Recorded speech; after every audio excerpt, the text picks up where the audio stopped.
losing time, I'm fading fast. I just wanna make it last. Try to let go of the past. I close my eyes, embrace the blast. Sleepless nights and headache stack. Restlessness to hell and back. What's my purpose? What do I grab? A slippery surface, a heart attack. And sometimes you just gotta believe. There's something that'll give you relief. There's something that'll... Guten Morgen und herzlich willkommen im neuen Video. Seit über einem Jahr leben wir jetzt schon in unserem Expeditionsmobil und heute soll es mal nur darum gehen, welche Sachen wir gut finden und welche Sachen wir am liebsten anders bauen würden, hätten wir damals das Expeditionsmobil selber gebaut. Komm rein!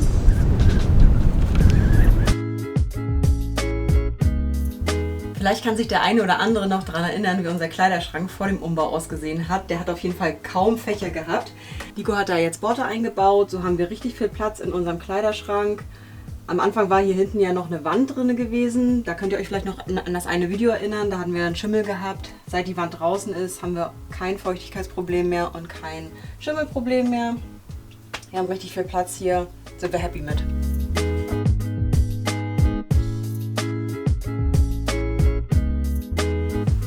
Wir sind sehr froh, dass wir eine Dusche an Bord haben. Die ist 80 x 80 und der Duschvorhang, das habt ihr auch schon in einem Video gesehen mit dem Magneten, das hat sich super bewährt. Ja, gerade wenn es heiß ist draußen, mal eine schöne Dusche nehmen, ist halt wirklich super. Nimmt aber auch sehr viel Platz weg. Also wenn wir es selber bauen würden wir uns heute dafür entscheiden, die in den Eingangsbereich zu setzen, weil dann hat man einfach in der Kabine noch mehr Platz für andere Sachen. Wir nutzen die Dusche, wenn wir sie nicht nutzen, als teilweise Garderobe, als Feuchtraum. Das ist schön, wenn es da draußen mal nass ist, dass man hier so einen kleinen Feuchtraum hat. Ja, und ansonsten ist sie dann halt teilweise halt Abstellkammer. Vielleicht erinnert ihr euch noch, hier war zuvor gar nichts eigentlich verbaut. Das war eigentlich nur eine Nische, wo Sachen halt irgendwie reingestopft worden sind. Wir haben jetzt hier einen großen Schrank eingebaut. Da haben wir richtig viel Platz drin. Der Schrank ist nicht nur für uns, dass wir Sachen wegsortieren können, sondern gleichzeitig dient er halt auch als Sichtschutz. Wir hatten zuvor, weil es ja nicht richtig plan hier ist, eine Faltwand, eine Falltür war hier ja drin. Und die haben wir gleich zu Beginn als erstes rausgenommen. Und jetzt dient die Tür des Schranks auch als Sichtschutz. Also wenn man dann hier auf Toilette ist und man hat draußen die Tür auf, dann machen wir die Schranktür auf und dann kann man halt auch schwieriger hier reingucken. Wir haben eine Wasserheizung in der Kabine und den Heizkörper finde ich besonders toll. Der macht halt schön warme Handtücher im Winter. Wir hatten ja minus 13 Grad draußen und das war super im Winter, sind wir richtig gut zurechtgekommen. Das ist eine richtig schöne Wärme, wie man das halt von zu Hause kennt. Wenn die Heizung aus ist, läuft es halt noch weiter und es ist richtig schön mollig warm. Wir finden unseren Laminatboden sehr schön. In der Vergangenheit hatten wir aber auch ein bisschen Ärger damit gehabt. Bei Laminat ist halt so ein bisschen der Nachteil, Feuchtigkeit zieht dann doch durch die Ritzen. Es begann zu schimmeln, haben wir noch rechtzeitig in den Griff gekriegt und vernünftig abgedichtet. Das ist halt so ein bisschen der Nachteil, wenn man Laminat verlegt. Ich würde immer wieder ein separates Badezimmer einbauen. Ich liebe unser Badezimmer, wie wir das uns ausgebaut haben, mit der Armatur, mit dem Holz. Ich finde es wunderschön, ich fühle mich hier richtig wohl. Und vor allem hat man auf 10 Quadratmeter für sich ab und zu mal so ein bisschen Privatsphäre. Also ich würde ein separates Badezimmer immer wieder einbauen, wenn ich einen Ausbau selber machen würde.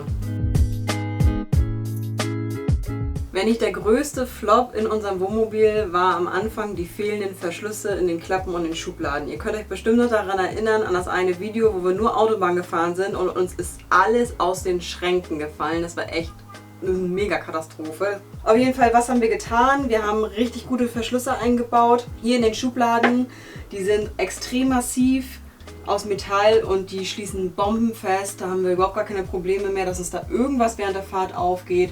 Und hier oben haben wir auch Verschlüsse eingebaut und seitdem fällt uns auch nichts mehr aus den Schränken. Die sind richtig genial.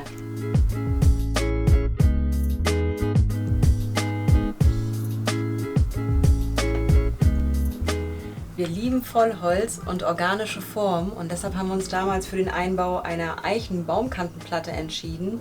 Die war leider aber nur geölt und schon nach einem Jahr hatten wir hier überall Fettflecken gehabt vom Kochen. Wir haben sie nochmal behandelt mit Epoxidharz Und jetzt haben wir gar keine Probleme mehr, können die Sachen einfach abwischen und sie sieht immer noch richtig super aus. Das würden wir beim nächsten Einbau auf jeden Fall gleich mit Epoxidharz behandeln, weil dann hat man mit Fettflecke keine Probleme. Ich bin ja für die Technik zuständig, deswegen ist das jetzt mein Part. Hier ist das Thema Internet. Wir haben einen mobilen Router, das ist der M1 Nighthawk von Netgear. Mobiler Router, den kann man halt mitnehmen, kann man halt auch unterwegs letztendlich dann mitnehmen, im Rucksack stecken, hat halt immer Internet. Und so wie er sich bis jetzt halt geschlagen hat, wir waren ja doch schon ein bisschen unterwegs, zumindest hier in Deutschland. Und Deutschland ist ja auch dafür bekannt, dass das Netz nicht das Beste ist, zumindest nicht überall. Wir hatten immer richtig guten Empfang gehabt. Für die Bereiche, wo es dann doch mal ein Funkloch war, haben wir dann aber noch eine externe Antenne dabei, die wir, oder ich jetzt noch nicht angebracht habe draußen, muss ich nochmal belegen, wo ich sie jetzt hinpacke. Aber es ist halt auch so jetzt dann gut zu benutzen hier drin. Ich packe sie halt dann irgendwo im Sichtbereich des Fensters und schließe sie dann direkt an den Router an. Der Router selber ist weltreisetauglich, also hat alle Bandbreiten, die man so braucht, ist 4G derzeit. Es gibt schon neue Modelle, die halt 5G haben, 4G reicht uns aber erstmal. Der Akku, der da drin ist, hält auch richtig lange, den ganzen Tag durch und ansonsten kann man ihn aber auch ganz normal an Strom anschließen. Das ist unser Kühlschrank und für den würden wir uns auf jeden Fall das nächste Mal nicht nochmal entscheiden. Und aus folgenden Gründen. Er hat ein Gefrierfach, aber dieses Gefrierfach friert nicht richtig durch. Das hält nur die Kälte von gefrorenen Sachen. Also man kann nichts wirklich einfrieren. Und der Sensor von dem Kühlschrank ist nach einem Jahr bereits kaputt gegangen. Und das ist momentan jetzt die Lösung mit dem offenen Fach als Provisorium. Was wir gut bei dem Kühlschrank finden, ist der Platz. Das sind 115 Liter, für uns eine perfekte Größe. Innen drin ist er sehr hochwertig verarbeitet und von außen gefällt er uns richtig gut. Ich finde ihn sehr stylisch. Der Kühlschrank kommt aus dem Yachtbau mit einem richtig guten Verschluss. Sollte auf jeden Fall rüttelpistenfest sein. Von der Höhe würden wir ihn auch wieder so einbauen, weil man muss sich halt nicht irgendwie ständig bücken, wenn man hier unten zum Beispiel den Kühlschrank hat. Also die Höhe passt für uns. Ich finde, das Bett ist mit das Wichtigste, was man braucht, um sich hier wohlzufühlen. Unser Bett ist 1,35 Meter nur breit. Das war natürlich am Anfang so eine große Umstellung von 1,80 Meter. Aber wir haben uns an die Breite gewöhnt und unsere Matratze, das ist eine Emma One, hatten wir vorher nicht gehabt zu Hause. Die ist wirklich richtig toll und wir schlafen hier super. Also besser als damals zu Hause. Also die Bettbreite und die Matratze können wir einfach nur weiterempfehlen. Unser Wassersystem ist eigentlich so ausgebaut, dass wir sehr lange hinkommen damit. So 3 bis 4 Wochen war unser Plan. Und dafür hat unser Expeditionsmobil einen Wassertank oder eigentlich genau genommen 2 Wassertanks, wo wir insgesamt auf 480 Liter Frischwasser kommen. Wir haben als Abwasser 350 Liter. Dann haben wir für das Wassersystem nochmal Filter eingebaut, damit wir direkt beim Zapfen gefiltertes Wasser kriegen. In Deutschland haben die Filter ungefähr ein Jahr gehalten. Laut Herstellervorgabe ist es so ein halbes Jahr, bis man sie dann austauschen muss. Und geschmacklich ist das Wasser gut. Wir haben ein Filtersystem mit 2 Filterkartuschen. Wir haben eine Aktivkohlefilterkartusche und eine Keramikfilterkartusche, sodass wir da eigentlich relativ safe sind mit dem Trinkwasser. Fürs Zapfen haben wir nochmal separat noch ein Filtersystem, was wir dann in den Schlauch einbinden können, wenn wir halt aus Quellen tanken, die nicht so, ja, wo wir uns nicht so sicher sind. Insgesamt sind wir zufrieden. Die Pumpe hat 3,5 Bar Druck und damit haben wir eigentlich hier einen Wasserdruck wie in jedem üblichen Haus auch. Wir haben noch einen Wasserstandsmelder für unser Frischwassersystem. Das haben wir von Votronics. Das werden sicherlich die meisten auch haben. Also nicht von Votronic, aber so ein Wasserstandsmelder. Das haben wir halt nachträglich nochmal eingebaut. Das war halt hier nicht drin und das ist eigentlich ganz gut. Damit kommen wir gut klar. Das wird auch als Einheit kann man sich das kaufen. Das heißt einerseits das Display und dann eben halt dieses Messgerät, was dann in den Tank reingesetzt wird. Und am Messgerät selber kann man dann, also an diesem Stab, der da reingeführt wird, dann der so variabel einstellbar, dass man halt jede Tankhöhe dort mit einstellen kann. Das ist unser Arbeits- und Essbereich. Die Tischplatte ist eine Baumkante Akazie. Der Fuß, der ist um 180 Grad drehbar und man kann die Arbeitsplatte auch absenken. Die Tischplatte hat eine Größe von 60 x 1 Meter. Jetzt so im Nachhinein ein bisschen mehr Platz würden wir uns gerne wünschen, aber mit unseren Notebooks können wir eigentlich ganz gut hier arbeiten. Vom Sitzen ist es auch etwas eng, es geht, aber würden wir selber bauen, würden wir für unsere Sitzbank ein bisschen mehr Platz einplanen.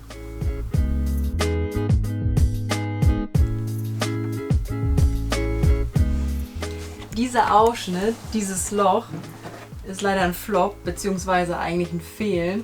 Wir haben diese Sitzpolster bei einer Firma im Internet bestellt und für uns war ganz klar, dass das hier der Ausschnitt sein wird auf der Zeichnung, aber so ist es leider angekommen. Und als Rückmeldung haben wir nur bekommen, ja, ist doch eigentlich völlig logisch, wo das Loch sein wird. Also wenn es so logisch ist, warum ist es dann auf der anderen Seite gelandet?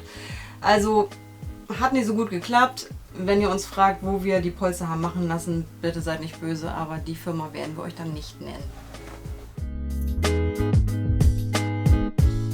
Wir haben hier drin eine Höhe von 2 Metern und das war damals auch ein Grund, weshalb wir uns für diese Kabine, für diesen LKW entschieden haben.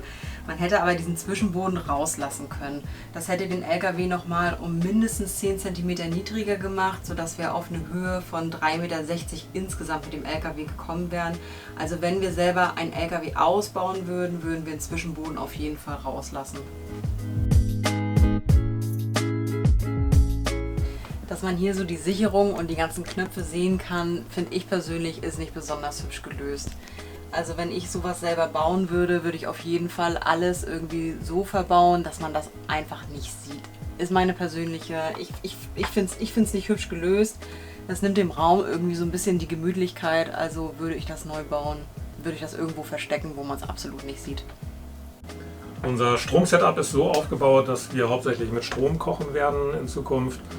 Also haben wir insgesamt alles, was jetzt die Batterien angeht und die Technik, die hier drin angeht, das ist so ausgelegt, dass wir auf jeden Fall den Strombedarf, den wir haben, dann auch decken können. Wir haben einen Wechselrichter mit reiner Sinuswelle, das ist wichtig, damit die Geräte, die etwas empfindlichere Elektronik haben, wie zum Beispiel Notebooks, dann auch geladen werden können und nicht daran kaputt gehen. Und der hat insgesamt 3000 Watt und das reicht komplett aus für das, was wir haben. Also wenn wir da jetzt kochen und volle Pulle, dann kann der Wechselrichter das ab, sogar mit Notebooks. Wir haben insgesamt 1000 Ampere-Stunden auf 12 Volt, wenn man sagen würde.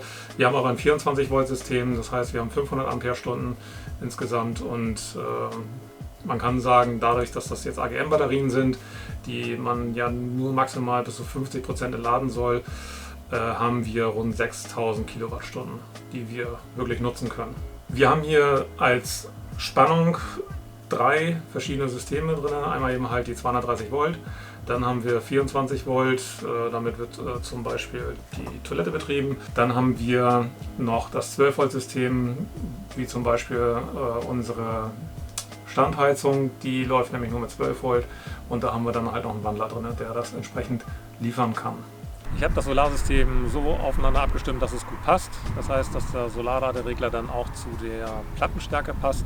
Der Solarladeregler hat eine Bluetooth-Funktion, mit der man dann sehen kann, wie viel geladen wird, wie viel Strom geladen wurde und wie der Zustand der Batterien dann auch ist. Und das fand ich eigentlich sehr interessant und wichtig auch für mich, weil wir haben halt sonst auch keine Anzeige verbaut bei uns, die jetzt irgendwie zeigt, wie viel Strom jetzt bereits verbraucht wurde oder wie viel Prozent wir noch in den Batterien drin haben. Das funktioniert aber ganz gut mit dieser Bluetooth-Funktion von dem Solarladeregler. Wir wollten mit diesem Video die Gelegenheit nutzen, euch nochmal zu danken. Wir haben seit dem letzten Video richtig viele Spenden bekommen, also ist einiges reingekommen, teilweise auch mit höheren Beträgen, was ich nie für möglich gehalten hätte. Da waren zum Beispiel 50 € dabei.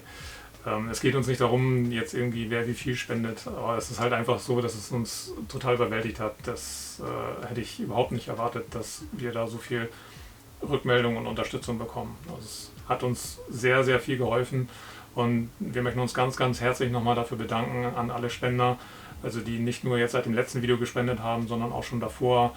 Wir blenden sie für euch alle mal ein. Das finde ich ist das Mindeste, was wir dann auch tun können, um unseren Unterstützern da an der Stelle auch nochmal besonders zu danken. Also vielen Dank dafür.